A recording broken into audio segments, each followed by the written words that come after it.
बातमीपत्रात आता पाहूयात गल्लीपासून ते दिल्लीपर्यंतच्या ताज्या घडामोडींचा धावता आढावा।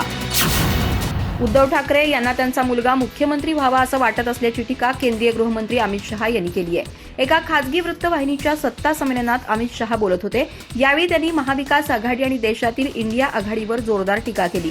इंडिया आघाडी म्हणजे घराणेशाही पुढे नेणारी आघाडी असल्याचं त्यांनी म्हटलंय। शिवसेना भाजपची युती तुटल्यानंतर उद्धव ठाकरे यांनी काँग्रेस आणि राष्ट्रवादी काँग्रेससोबत महाविकास आघाडी स्थापन केली आहे। या आघाडीचा उद्देश केवळ घराणेशाही पुढे नेणं असल्याचं शहा यांनी म्हटलंय। केंद्रीय मंत्री अमित शहा यांनी या कार्यक्रमात राजकीय प्रश्नांना उत्तर दिली। एखाद्या सिद्धांताच्या आधारावर चालणारा पक्ष असेल तर ठीक आहे, मात्र महाविकास आघाडीकडे कोणताच सिद्धांत नसल्यानं त्यांची आघाडी टिकणार नसल्याचं अमित शहा यांनी म्हटलंय।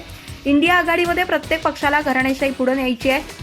सोनिया गांधी यांचं लक्ष राहुल गांधी यांना पंतप्रधान करायचं आहे। त्यांनी तसा 21 वेळा प्रयत्न देखील केला असल्याची टीका अमित शहा यांनी केली। तर उद्धव ठाकरे यांना देखील त्यांचा मुलगा आदित्य ठाकरे यांना मुख्यमंत्री व्हावं असं वाटतं। तसंच स्टॅलिन यांनाही मुलगा मुख्यमंत्री व्हावं असं, ममता बॅनर्जी यांना भाचीला सत्तेत आणायचं आहे, लालू यांनाही तेच करायचं असल्याचं शहा यांनी म्हटलंय। अमित शहा यांनी इंडिया आघाडीतील सर्व लोकांना आपापल्या कुटुंबाला सत्तेत आणायचं असल्याची टीका इंडिया आघाडीवर केली आहे। निवडणुकीत उभे राहिले नाही तर इथला निजामी मराठा तुम्हाला कधी संपवेल हे तुम्हालाही कळणार नाही, अशा शब्दात प्रकाश आंबेडकर यांनी मनोज जरांगे पाटील यांना सल्ला दिलाय। आंदोलन संपवायचं नसेल तर निवडणुकीत उभं राहण्याशिवाय पर्याय नाही, असं देखील वंचित बहुजन आघाडीचे राष्ट्रीय अध्यक्ष प्रकाश आंबेडकर यांनी म्हटलंय। आरक्षणाचा प्रश्न शांततेत सोडवता आला असता, मात्र ओबीसी विरुद्ध मराठा वाद लावण्यात आला असल्याची टीका त्यांनी केली। मात्र आता मनोज जरांगे पाटील यांच्यासमोर निवडणुकीला उभं राहिल्याशिवाय पर्याय नाही, असं देखील ते म्हणाले। मनोज जरांगे पाटील यांनी जालना लोकसभा मतदारसंघातून निवडणूक लढवावी असा सल्ला प्रकाश आंबेडकर यांनी याआधी देखील दिला होता। तसंच बीड लोकसभा मतदारसंघातून मनोज जरांगे पाटील निवडणुकीला सामोरं जाऊ शकतात अशी चर्चा देखील मधल्या काळात रंगली होती। त्यामुळे मनोज जरांगे पाटील हे राजकारणात प्रवेश करण्याची शक्यता वर्तवली जाते।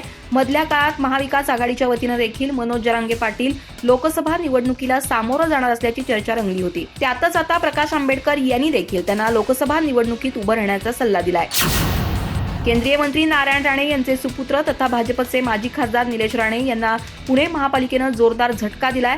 महापालिकेच्या कर संकलन विभागानं येथील आर डेक्कन मॉलमधील मिळकतीचा सुमारे 3.5 कोटी रुपयांचा कर थकवल्याप्रकरणी निलेश राणे यांच्या मालमत्तेला सील ठोकण्याची कारवाई केली आहे। या कारवाईमुळे भाजपच्या गोटात खळबळ माजली आहे। पुण्यातील डेक्कन भागातील आर डेक्कन मॉलमध्ये माजी खासदार निलेश राणे यांची मालमत्ता आहे। या मालमत्तेचा सुमारे 3,77,53,000 रुपयांचा कर निलेश राणे यांनी थकवला होता।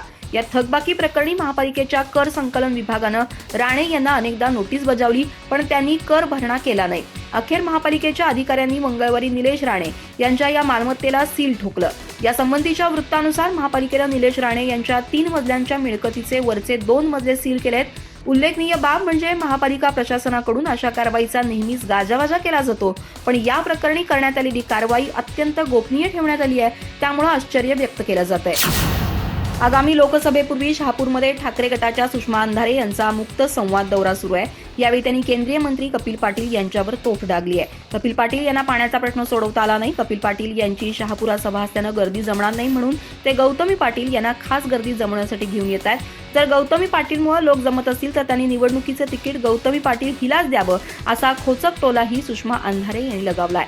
सुषमा अंधारे यांनी खासदार कपिल पाटील यांच्यावर जोरदार टीका करताना भाजपावर आणि मुख्यमंत्री एकनाथ शिंदे तसंच उपमुख्यमंत्री देवेंद्र फडणवीस यांच्यावरही शाब्दिक हल्ला केलाय।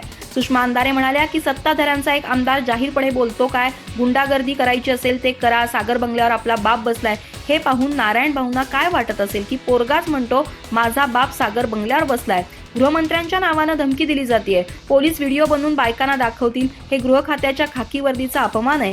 सुषमा अंधारे म्हणाल्या की नितेश राणे पोलिसांना खुलं चॅलेंज करतात, परंतु त्याची इतकी दहशत आहे की एकही कर्मचारी त्यांच्या विरोधात तक्रार करत नाही।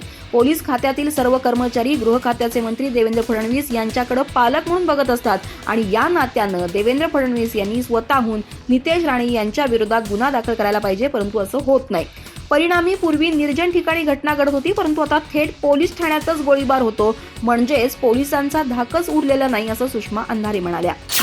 मराठा समाजाच्या बाबत फडणवीसांच्या मनात द्वेष आहे। मला जेलमध्ये टाकलं तर त्यांना दिसेल मराठा समाज काय असतो ते। जसा कापूस फुटल्यानंतर संपूर्ण शेत पांढरं दिसतं, तसं सर्वत्र मराठेच मराठे दिसतील, असा इशारा मनोज जरांगे पाटील यांनी गृहमंत्री देवेंद्र फडणवीस यांना दिलाय।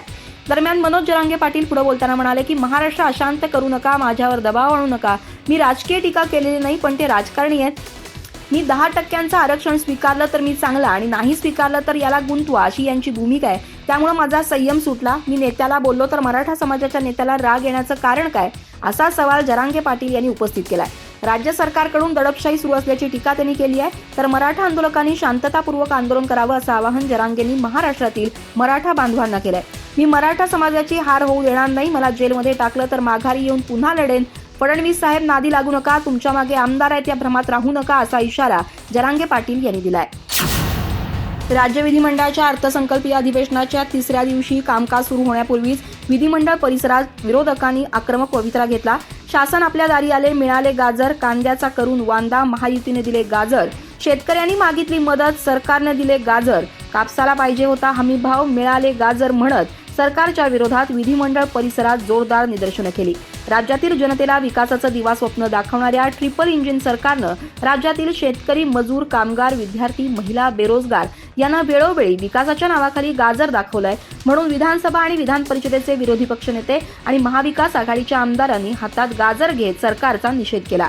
दरम्यान कापसाची माळ घालून आक्रमक होत सरकार विरोधात विधिमंडळाच्या पायऱ्यांवर विरोधकांनी या प्रसंगी शेतकऱ्यांवर अन्याय करणाऱ्या सरकारचा धिक्कार असो, कापूस, सोयाबीन, धान, संत्रा उत्पादक शेतकऱ्याला फसवणाऱ्या सरकारचा, कांद्याची निर्यातबंदी करणाऱ्या सरकारचा धिक्कार असो, अशा घोषणा देत सरकारचा निषेध केला. काँग्रेसचे विधान परिषद गटनेते सतेज उर्फ बंटी पाटील, काँग्रेसच्या मुंबई अध्यक्षा वर्षा गायकवाड, डॉ. विश्वजित कदम, अमित देशमुख, अभिजित वंजारी, जयश्री जाधव, नितीन राऊत, अनिल देशमुख, सुनील भुसारा, अशोक पवार यांच्यासह विरोधी पक्षाच्या आमदारांनी घोषणा लिहिलेले फलक हातात घेऊन जोरदार घोषणाबाजी करत परिसर दणाणून सोडला.